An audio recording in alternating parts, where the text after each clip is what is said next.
नाज़रीन अॻिते वधंदे अव्हांखे ॿुधाईंदा हलूं त कुनरी में कोहली इतिहाद जे अॻवान भारमल कोहली जी गिरफ़्तारी ख़िलाफ़ कोहली इतिहाद पारां प्रेस क्लब अॻियां एहतजाजी मुज़ाहिरो कयो वियो आहे। रिपोर्ट करे रहियो आहे अनवर मेमण। कुनरी में कोहली इतिहाद के chairman Lalchand Kohli, senior wise chairman Pahlaj Kohli, PTI ताल के सदर आगा आसिफ खान, देवत कोहली, चंद्र प्रकाश कोहली ऐं ॿियनि जी अॻवाणी में कोहली इतिहाद जे अॻवान भारमल कोहली जी गिरफ़्तारी ख़िलाफ़ प्रेस क्लब कुनरी अॻियां एहतजाज कयो। अॻवाननि आवाज़ टीवी सां ॻाल्हाईंदे चयो त भारमल असांजे तर जो हिकिड़ो सुठो बाइज़त वकार हिकिड़ो छोकिरो है, तमामु बहितरीन हिकिड़ो समाजी कारकुन है। सभिनीनि खां वॾी ॻाल्हि त हू कोरोना पॉजिटिव है। असांखे हेॾी कंजेस्टेड एरियाज़ में हिननि गॾु कयो आहे जंहिंसां वॉलेशन थिए थी, जेका कोरोना जा SOPs आहिनि उनजी वॉलेशन थिए थी।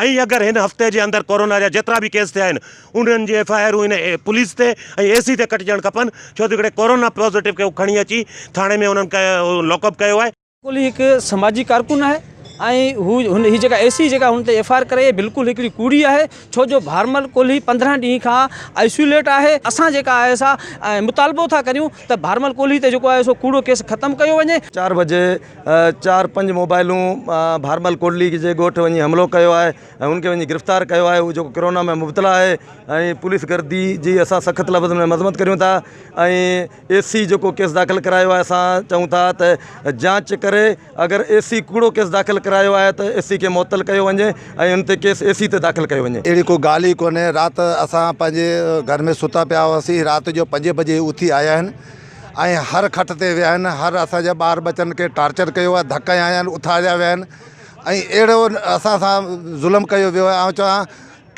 ज़िंदगी में अहिड़ो कंहिंसां कोन थियो हूंदो। असां कहिड़ो ज़ुल्म कयो आहे। मुंहिंजो भाउ घटि में घटि 15 खां वठी 20 ॾींहं ताईं आइसोलेट हो ऐं उहो अॼु 2-4 ॾींहं थिया उहो कुझु उथी हलण फिरण जहिड़ो थियो आहे। हुननि जो वधीक चवणु हो त भारमल कोहली गुज़िरियल कुझु ॾींहंनि खां कोरोना पॉजिटिव हुजण सबबु घर में आइसोलेट हुयो, जंहिंखे घरां अची गिरफ़्तार कयो आहे, जेका क़ाबिल मज़म्मत जोॻो अमल आहे। कैमरामैन टीम सां गॾु अनवर हुसैन मेमण, आवाज़ TV न्यूज़, कुनरी।